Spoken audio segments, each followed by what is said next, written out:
I am going to leave. I have a stack of cards, so feel free afterwards to take one, and always feel free to contact me. Our doors are open, and we're always happy to chat with everyone in our fashion community and just see where you're at and what you've got going on, and questions, needs, all that sort of thing. All right, so I have this kind of broken down into 3 segments for today, and I'll have Lindsay keep me on my time so that I don't miss out on any of the important stuff. But I just want to start by talking about Detroit Garment Group, who we are, what we do, and then I've got some advice for all of you. And then Quinn mentioned that you guys like to hear about some struggles, you know, like to know what people are going through, and God knows I've got a section on that. So I'd like to start by kind of getting an idea for who's in the room. So is pretty much everybody in this room in the fashion industry? How about a show of hands? Are you in fashion? I think fashion law, I think that's eligible. Yeah, you're good, you're good. Okay, and how many people are fashion designers? Okay, and what do the other people do who are not fashion designers, who are in the fashion industry? You can shout out. Go ahead. Looking to be a supplier to the industry as in the Packer program. Oh, okay. Anyone else? Marketing. Marketing? Okay. Educator. Okay, great. All right. Well, let me start by telling you about Detroit Garment Group. So I'm the founder and president. I started the group back in 2012. I was the editor of Style Line magazine at the time, and there was a number of things that I realized that really made me need to do something. Number one, I realized doing that magazine just how big our fashion community was, specifically fashion designers, just how many fashion designers there are in the state, and really how talented that they are. And the other thing that I realized is nobody knows, and that really bothered me. Why doesn't anybody know in the country, in the world, what we have to offer here? And one of the things I realized is we're really spread out. We're all over the place. A lot of people are working out of their homes, which is one of the reasons we're starting a garment district. And the other thing that I realized is people aren't putting themselves out there. When I was the editor of the magazine, it was amazing how often I had to go looking for fashion designers to feature in the magazine versus them coming to me and saying, hey, I've got an amazing product, look at my line. It was crazy to me that there were really talented individuals who could use that free editorial, and they just never knew. I don't know if they knew to reach out to me. I don't know if they were afraid. I don't really know what it was, but that was bothering me too. Why don't I know about them? I should know about them. So I started this group so that we could make a difference for our fashion community, and that quickly grew to our fashion community as well as cut and sew manufacturers of all industries. We're all integrated. It all makes sense, whether you are in the upholstery industry or the automotive industry, home goods, apparel, we're all connected. So it's a matter of bringing all of that together. So we have 4 major programs that we do. How many people here have heard of Fashion Speak? Okay, some hands. How many people have attended Fashion Speak? Okay, we got some hands. So Fashion Speak was the first initiative that we did in 2013. And the whole idea of this was to start providing fashion-related business education. Because one of the things I realized doing all of my researching and talking to designers is that we've got a lot of fashion programs in colleges here, but outside of one that I know of, the majority of them don't teach you anything about business. They teach you your craft and you come out knowing your craft, but you don't know how to be an entrepreneur. And because this isn't New York, you can't graduate from college and go work for a design house and learn the business from the ground up. So what ends up happening often is if a designer wants to stay here, and God knows that's what we want our designers to stay here and succeed, they become an instant entrepreneur. They're developing a line and they're trying to get it out there. But since there's no business training, they really don't know how to do it the right way. From a business plan to financial projections, all the way to marketing, branding, the whole kit and caboodle. They just don't get the education to do it, so you're kind of floundering trying to figure it out along the way. So we made Fashion Speak, which is an annual conference that focuses on the business of fashion. This year is October 15th. It's at One Word in Detroit, and this is our 3rd year. We sell out every year. We get a little bigger every year, so it's really exciting. And it's an entire day from breakfast to 5 expert speakers, lunch, cocktail reception, and it's awesome. Last year, Tracy Reese was our headline speaker, and it was just incredible. So we're very excited. We have started lining up our speakers. We're already selling tickets, and they're going, so I'm excited about that. We do sell out, so if you'd like to come this year, buy your tickets. But anyways, that's the whole point of Fashion Speak. And then in 2014, we moved into our next program, which was to create an industrial sewing certificate program. So what ended up happening is our vice president of our board is a man named Mark D'Andretta, and he owns a cut and sew manufacturing company for the automotive industry called TDIC. And I was chatting with Mark and his wife Lynn at an event one day, and they started talking to me about how difficult it is to find skilled industrial sewers. There was once a time in our country where they were plentiful. Everybody made here, everybody manufactured here, and sewers spent their lives sewing, and then their children would come up and they would become sewers, and that pool was always there. Well, when everything went offshore, so did the bulk of our sewers. Save for sewers in New York, LA, and some places in the South, there really are no more sewers.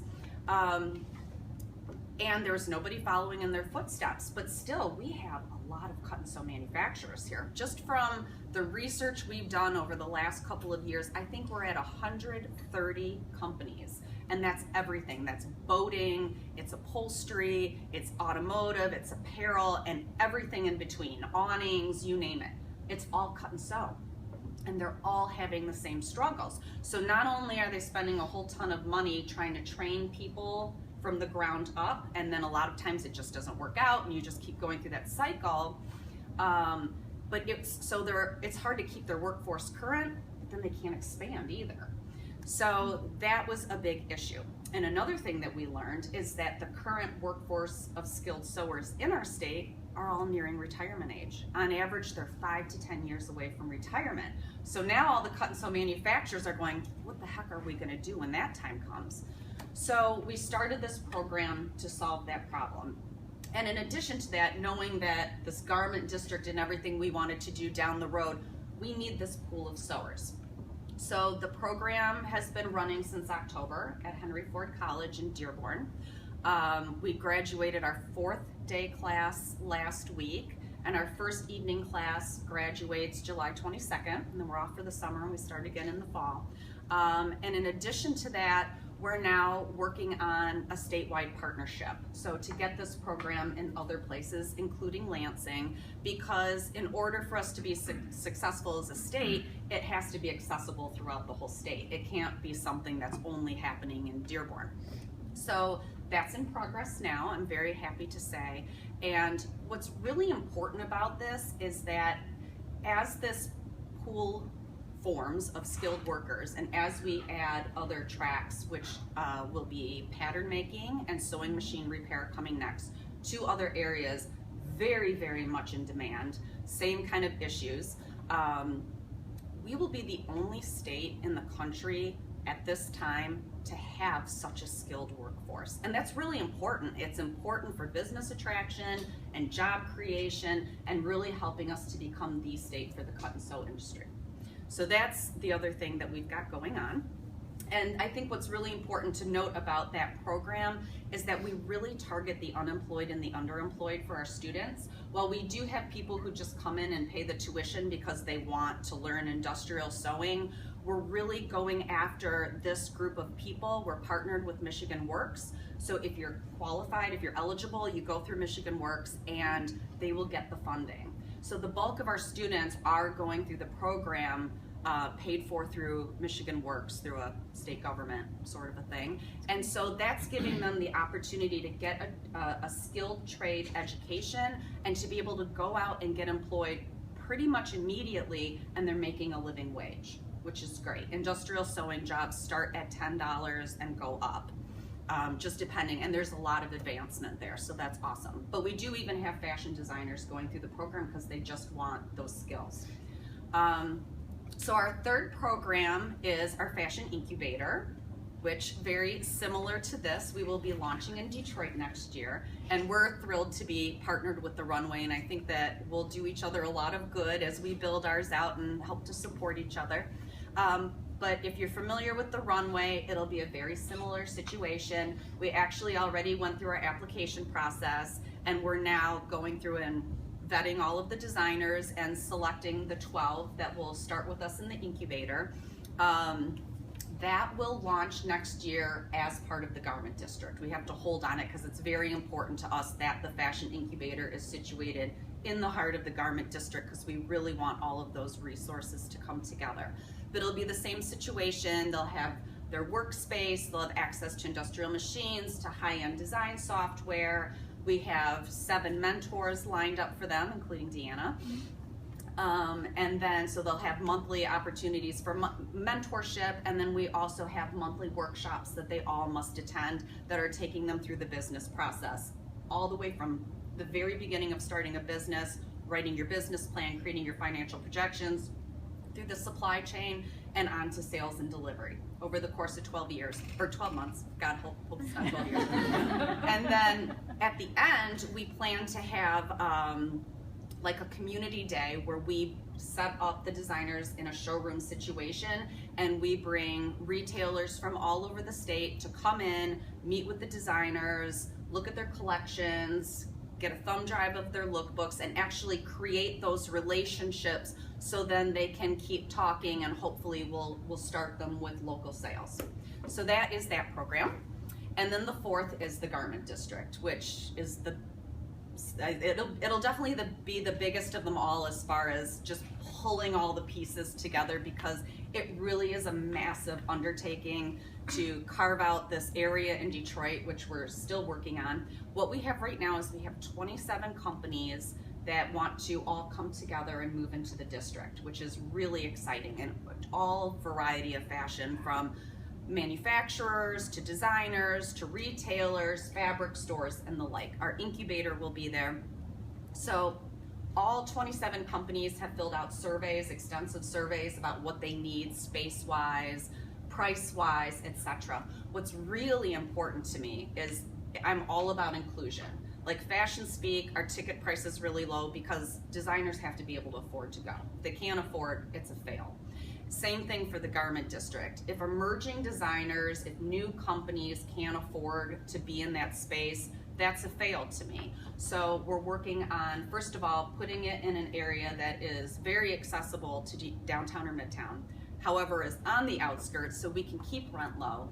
But then in addition to that, having a variety of shared space options, so that maybe you go in with, 4 or 5 other people and you share space in a business, and then maybe from there the next year you're ready to graduate to a level up, and maybe it's just you and one other, say, designer are sharing space until you're able to get to that next threshold where you can go out on your own.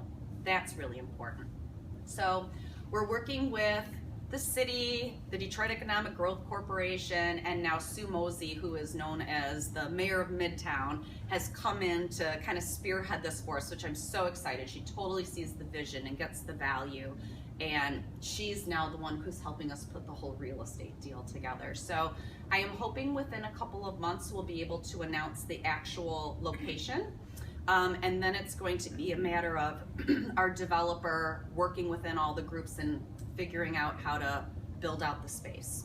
So look for a lot of updates on that. If you go to our website, which is detroitgarmentgroup.org, we do have a mailing list, so you can keep up to date with everything that's going on. We basically send out a newsletter once every 2 weeks, so we don't inundate you with a bunch of spam. And then a couple of other things that you can get involved in. One is we have a membership, and once again, we keep the prices low. The most important thing about our membership is being with your community, but also talking about topics that are of great value to you, having our resources, discounts, all sorts of things like that. And also, because we do get called constantly for consulting, we're to the point now that we can only really offer that to our members anymore, where it's like, all right, if you want our time, you want the resource, you want everything, you've got to become a member, and that's now becoming a member value, a member benefit. And if you're a student, it's only $25 for membership, and if you're an individual, it's $75 for the year. So it's very reasonable, and then it goes up. If you're a big company, you're paying more, but we want to make sure, once again, that people can afford to be part of that. One other thing that we've done is we've created an Instagram account called Detroit Fashion Scene, and this is one of our attempts to get the country to notice Michigan. So what it is it's a curated site of the very best in our fashion industry. So it's fashion designers, wardrobe stylists, photographers, models, hair and makeup artists, kind of that whole grouping where we post on a very regular basis, and it's become a very meaty account. And it shows the best in what our state has to offer. And we were waiting for it to get nice and meaty before we started sending out to editors in New York to get it on their radar. A few of the editors know what's going on here, and they know what we're doing, and now we're at that next step where we can go back and start talking to them, because it's really important to us that they are noticing our fashion community. Any questions for this section? Yeah, can you repeat that Instagram handle? Detroit Fashion Scene. Okay, thanks. Thank you. Anyone else? Okay. How are we doing on time? We're 15 minutes in. 15 in? Yep. Okay. All right. So we're gonna get onto my advice section here. All right. Can we ask? Do you want to wait for questions, or can we ask? Oh, you can ask. Okay, go. So I'm kind of curious about the classes that you offer for the sewing certification. Can you just tell me a little bit about them? You said there's like a day certification, or what's the process? We have day and evening classes. Day classes it's 180 hours total of class time. So a day class is full-time day. So you're going Monday through Friday. It's like 8:30 to 3, I think it is. And then every Friday they do a field trip, because it's important for us that industrial sewers understand what it means to be an industrial sewer. It's one thing to be in a classroom. It's another to see what these floors look like at all of these different places. So whether you're at an apparel manufacturer, you're at an automotive manufacturer, anything in between, you need a good idea of what that job really looks like and where you'll be working and everything. So they go on the job, they get tours, they get, talks by the various people, they can talk to the sewers and really kind of understand that.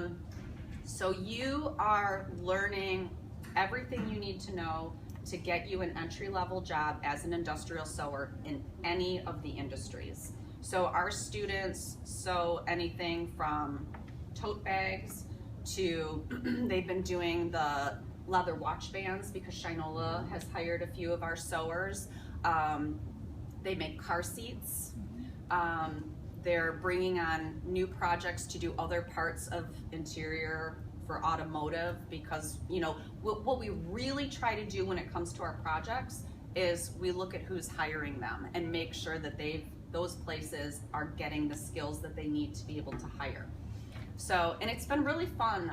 They go anywhere from, like, one works at a handbag company, one works at Mary Grove Awning, a few work at Shinola. So they're kind of like all out there in all very different places, but they all have that skill set that they can work at any of those places.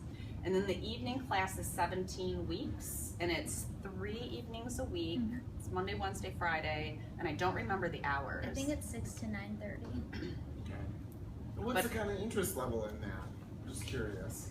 How many students are, are you filling classrooms? And I wouldn't say we're filling classrooms. We do keep our class size small because there's so much one-on-one. We don't want a big classroom.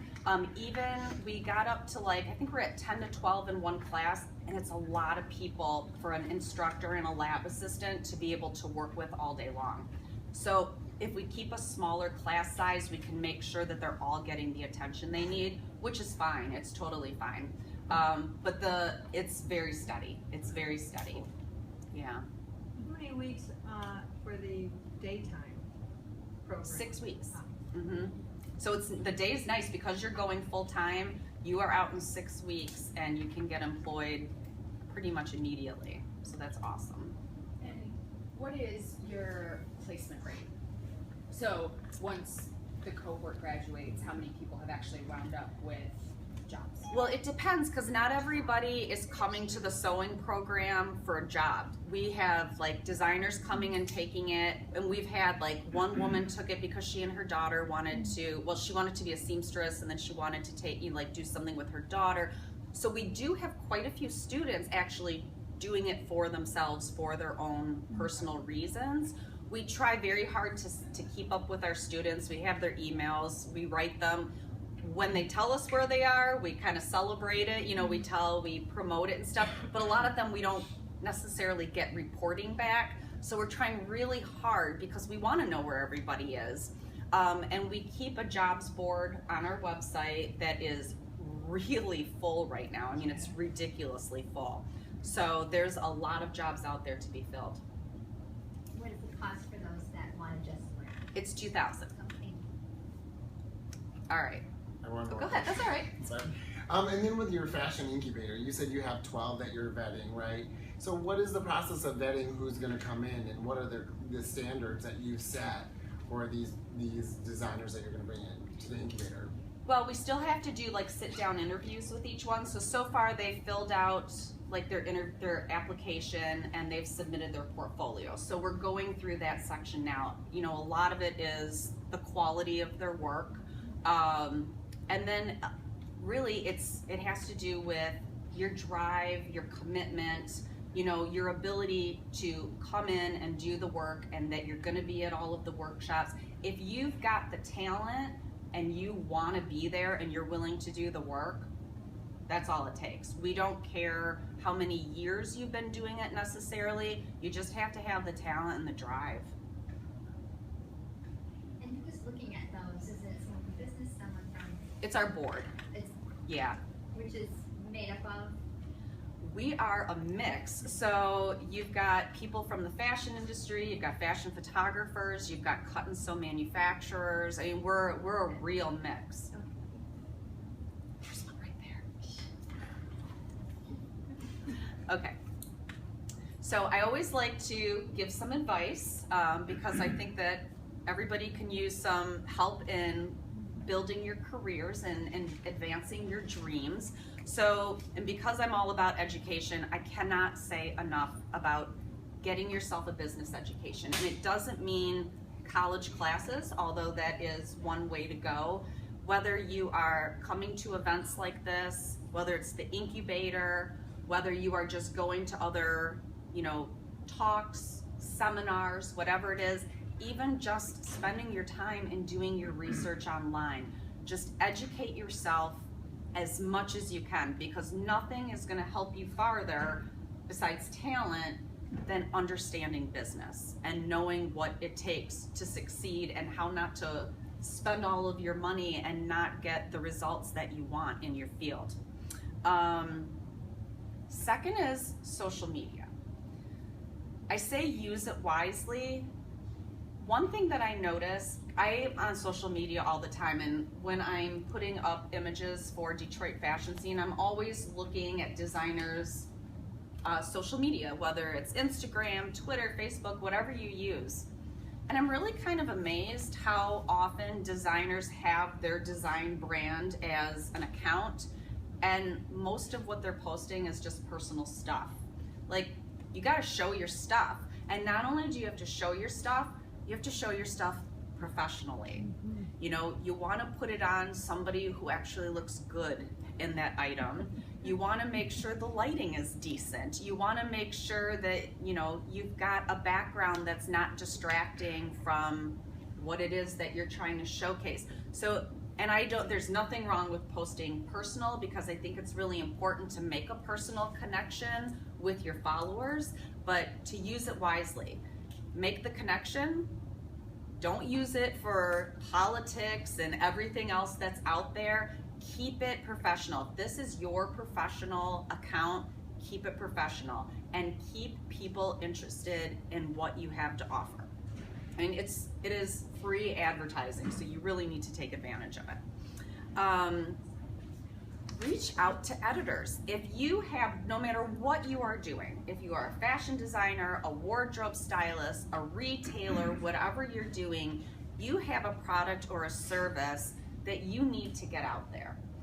And the easiest way to do that for free is to reach out to editors, especially locally. I mean, think about all the newspapers there are in the state of Michigan, and then you start looking at all the magazines that there are. There's a lot, and everybody's looking for content.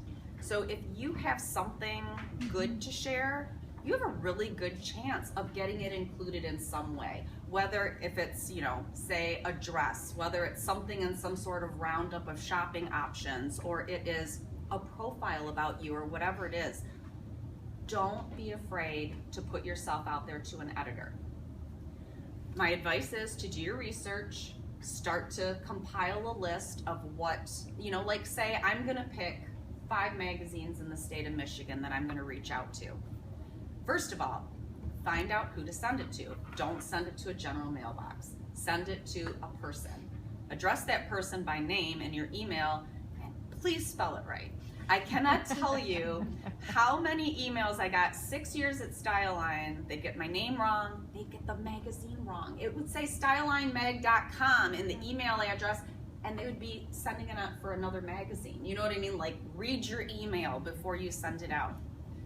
Tell them what you're there for, tell them what you want from them, show them what you have. So don't just send like an introductory email that says, I want to be in your magazine. I've gotten those emails. Hi, I'm a designer, I want to be in your magazine. Okay, now I've got to turn around and reply to you and say, what do you do? You know, editors are really busy. Even of local magazines, they get emails all day long. Not only are they getting emails locally, but there's design reps around the country that are inundating them with emails all freaking day long. Styline's been gone since October, and they still keep coming in to my personal email address. They still keep coming in. So you've got to give them a one email thing. You don't want the editor to have to come back and ask you for more. So you show them a couple of pictures of your very best designs, give them a link where they can see the rest, tell them how to contact you, and tell them what you're looking for, you know, all the details that you possibly can. And then don't be afraid to follow up. Don't annoy, but follow up, because editors get busy, things just naturally fall through the cracks. They're really not trying to ignore anybody, but things just get pushed down, and the people who are persistent will get through. You absolutely will get through. So whether you are emailing once a week, once every 2 weeks, you know, hey, I'm just checking back, you're keeping that same email, you know, you're just replying to that same email so the thread's there. Is there anything else I can send you? You know, would you like to talk on the phone? You will eventually get contacted. So highly recommend that. Build your relationships. When they say it's who you know, it is absolutely who you know. It is ridiculous how much it's who you know. And you don't have to know Bill Gates. You just need to know enough people who are willing to help you and support you. And the only way that you're really going to know those people is to get out there. Go to events. I can't tell you how many times, you can ask Lindsay this one, that I'm always like, oh, I don't want to go out again. I don't want to go to another event. And every freaking time I go, I end up talking to somebody that advances something that I'm doing to another step. It never fails. But you gotta go, and you gotta talk to people. You gotta talk to people. You can't just bring your friend and the two of you with your cocktail. Oh, look at that dress, yeah. And you gotta talk to people. You gotta be, and work on your elevator pitch. Everybody needs an elevator pitch. You need to be able to explain what you do in 30 seconds or less. You can always add on later as the conversation goes, but you've got to be able to say what you need to say.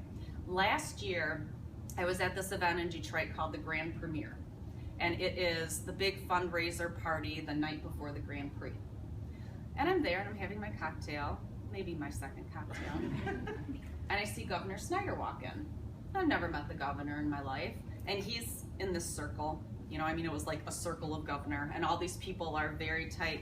And I was like, this is my one chance to tell him who we are. He doesn't know who we are. I need to tell him who we are. And I was seriously going like, working my way into the circle of governor until finally he turned and looked at me, and you have like, I think I did it in 20 seconds, just regurgitate as fast as humanly possible, because he's only going to listen to me for 20 seconds and then he's going to turn back around.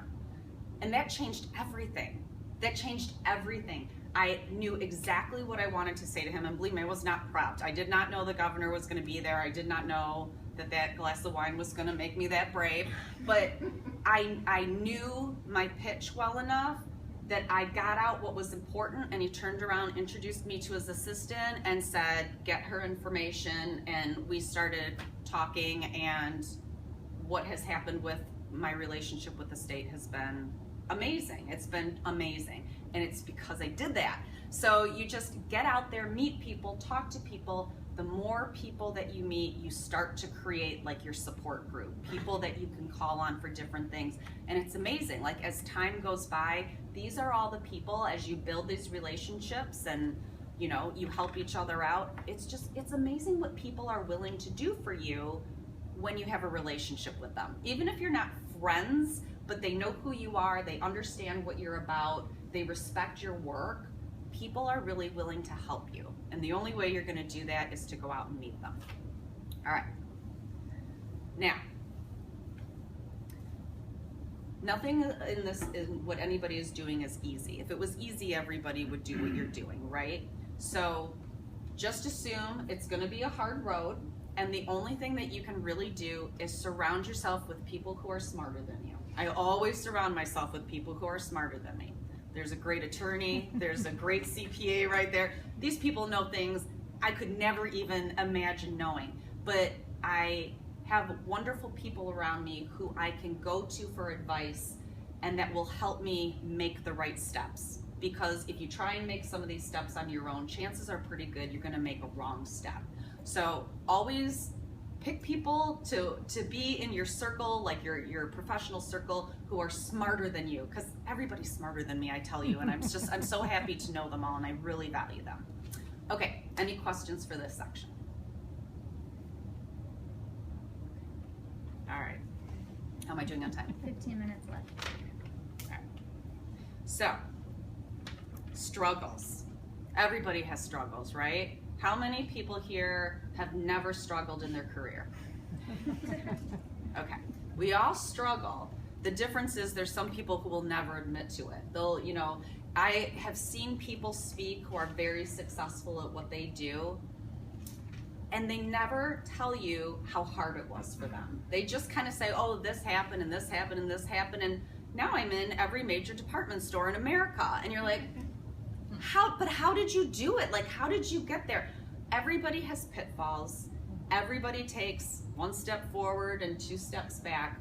So I think it's important to own up to your struggles. I think it's important to share your struggles. And I do think when it comes to talks like this, I think it's really good for people to hear about other people's struggles, because you realize it is a hard road. Whenever you're taking on something big, it's a hard road. You're always gonna have something happen.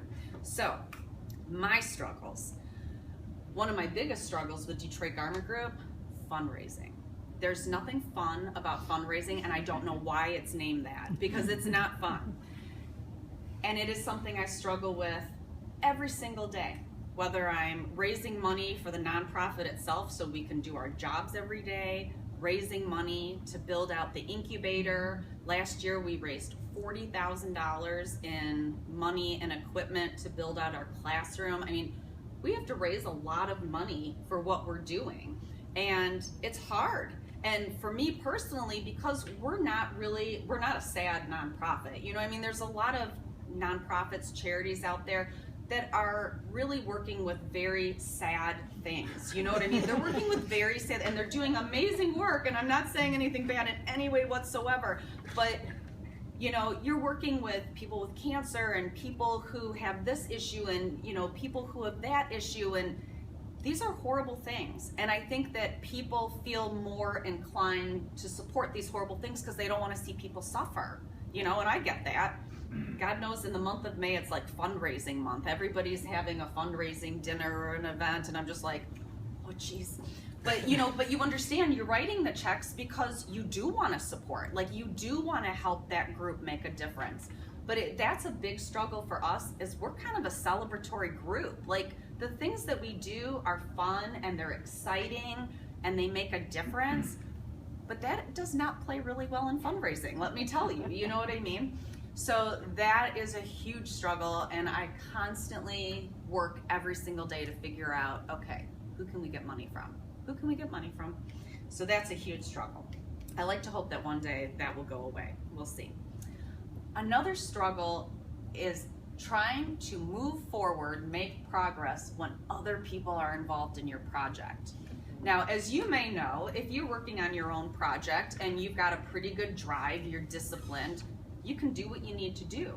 But you start to work on projects where other people get involved, and it could be like a lot of people can be involved, like the garment district. I mean, that's a huge project. There's so many different groups involved in this, and it's really hard because, first of all, you have to give power to others who aren't necessarily on the same path as you time-wise.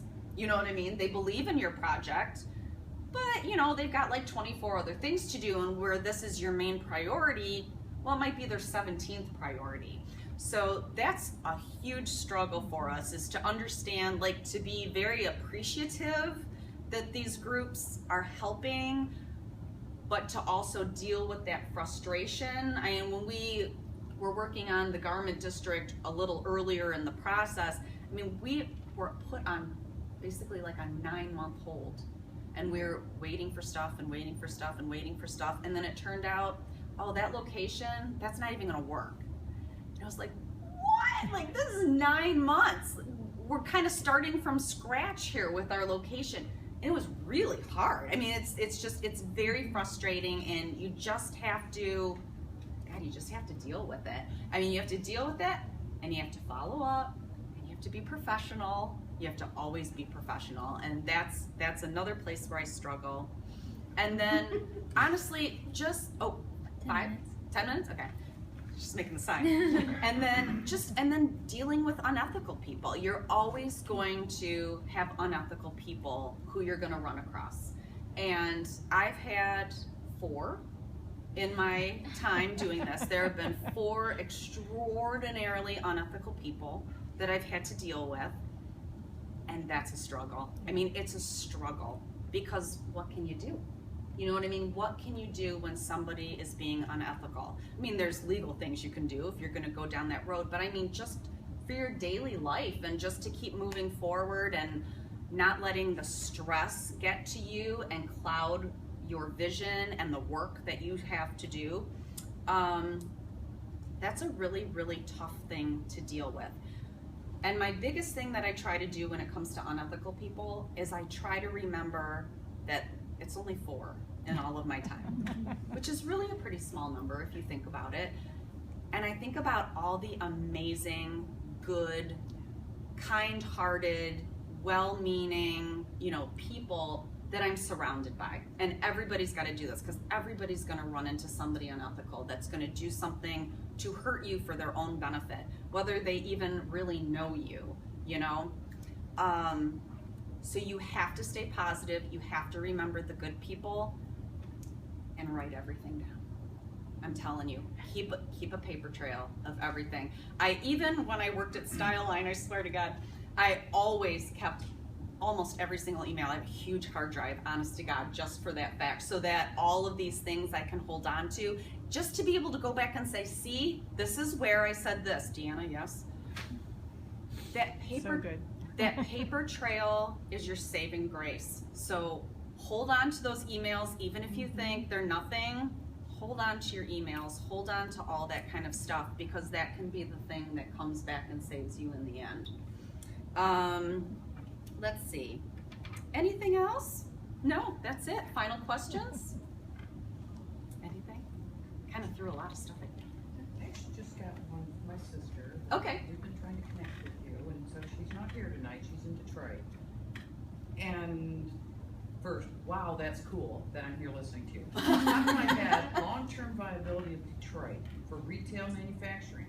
resources, financial support for startups in Michigan. How to create a garment business that also employs, teaches a trade to struggling women for self-sufficiency, those other nonprofits. That was Okay. kind of her brainstorm of, here's some questions to ask. So, okay, that first question about Detroit, what was that? The viability of it. The long-term viability of Detroit for retail manufacturing. Well, I think this is definitely the time for Detroit. And that's a great question. That's actually something that I would like to talk about. By creating this garment district, by having the support of the city and the state, this is going to give, and then by having our pool of industrial sewers, pattern makers, sewing machine repair technicians, this really puts us in a very important place. New York, what's happening in the garment district in New York is heartbreaking. I mean, it's really heartbreaking. It is coming apart at the seams. I hate to say that, it's such a stupid pun, but it is. I mean, it's terrible. Not only is everything so expensive that it's hard to try and work and live there, you know, forget actually trying to have your own space that's not in your, 400 square foot studio, but there's something going on in the garment district where there's things being built nearby, kind of touristy sort of things that are going in, and developers are starting to buy buildings. Well, they've already been doing it. They're buying buildings in the garment district that have been long owned by, it's a bunch of old guys who have owned these buildings forever and don't want to own them anymore, so they're in a position to sell, offering them good money, displacing all the garment companies in them, and they're turning them into hotels. When I was out there last, there was already 2 hotels that had gone up, and I think there were 2 more buildings that had been purchased. And it's a lot of cut and sew manufacturers in those spaces, and they don't have space anymore, and they can't afford to go get another space in the garment district, and they're just kind of dispersing. So there's this super awesome woman named Bob Bland, and she started Manufacture New York, where she is trying to create a whole new garment district in Brooklyn, basically in a single enormous building. And she gets what's going on in the garment district and that things have to change. Same sort of things happening in LA. Everybody's being priced out. The other thing that's happening is the cut and sew manufacturers that are there are very busy doing cut and sew manufacturing for established brands. So newer designers are having real trouble finding manufacturers in New York. This puts us in a really amazing place because we're going to have the space, we're going to have a level of affordability, the shared space options, all of these things. I am getting regular emails from New York. There's a woman I've been talking to for the last couple of weeks who's a designer rep who is looking for manufacturing for all of her designers, and she would love to do it in Michigan. So, and this has been going on for a long time. So we're really in a great place. I think once the garment district opens and we can start really touting it nationwide, and the state of Michigan puts their marketing plan in place to reach out for cut and sew manufacturing, I think you're going to see a number of businesses move into this area, and I think you're going to see a lot of manufacturing orders coming into this area. I think I answered maybe 1 of 4 questions there, but That's pretty awesome. Okay, all right. Sorry. Oh, go ahead.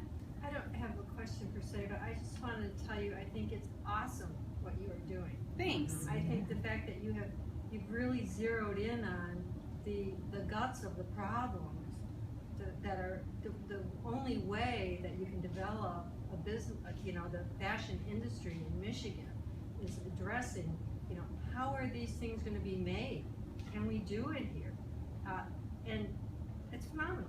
I just think it, and I also think that just given my very limited experience in looking for manufacturing in the United States, in Michigan initially, and in the United States, that there is such a need. Yes. Oh my gosh. There's such a need. Because I've contacted manufacturers in other states, and we'll get back to you 4 months from now, because we're really busy. We can't even look at your sample sort of thing. But I'm curious, do you think that it's possible to get manufacturing going here that can be competitive with overseas manufacturing, pricing-wise? No, I don't think so. I think that what we'll be manufacturing here is going to be a higher quality of good. It certainly won't be fast fashion at all. They will be more premium types of items. Smaller numbers. Yes, for sure. I mean, I think we're definitely working with like small to medium runs is what we'll be going after in this state primarily. But all of the inquiries that I'm getting, that's exactly what they're looking for. Anyone else? And then the other thing, Karen, tell him about the other cut and sew in the automotive industry, which we really know how to make things in this state. So it's just a case of getting the stars aligned now to make it happen, which Yes, I think we were talking about that before you came in, but yeah, we were talking about what they're dealing with, and it's really exciting actually. An automotive manufacturer called Eisman Automotive moved into Port Huron, and they're looking to hire 100 people, a mix of quite a few industrial sewers, but all types of jobs within the cut and sew industry. It's all posted on our website, so go ahead and take a look at that. But that's really exciting to me that they moved to Michigan and they are looking to hire big time, which is really, really exciting. Go ahead. My own interest is more in the manufacturing of fabric Mm-hmm. piece of it. And I guess when I'm hearing cut and sew, but that assumes you've already manufactured the fabric. Yes. What is going on, if anything, that you know of around industrial knitting or weaving to create fabric? Not a lot here at this time. I mean, I know of a number of people who that's what they do for their own brands. We do know, who's the one textile manufacturer? Do you remember? No, I can only think of Qatar. No, the one, oh gosh, I can't think of her name for anything. If you give me your contact information, yeah, I do know of one company. Just to build on that, I was contacted by Interlochen, Yes. and they are trying to create a Michigan fiber shed. Yes, they are. So They're that would having be their second annual Yeah. meeting in September. I was Okay, a vendor so you there know last about year. it. Okay. Yes, I'm one of the 8 vendors across the state they've invited to that. Okay. It's cool. It's exciting, but they are working on a fiber shed movement, for sure. That's exciting. That's interesting. That's Interlochen doing that. Mm-hmm. Cool. Yeah, and they're also looking at getting more into upcycled fibers. And I make upcycled clothing, so Yeah. they contacted me about being a vendor, but I have Were you there last year? no, but I have a event at the same time, so they would be. You have to let me know how it goes. All right, any final questions? No? Well, thank you so much for having me. I really appreciate being here today. Be sure to take a card.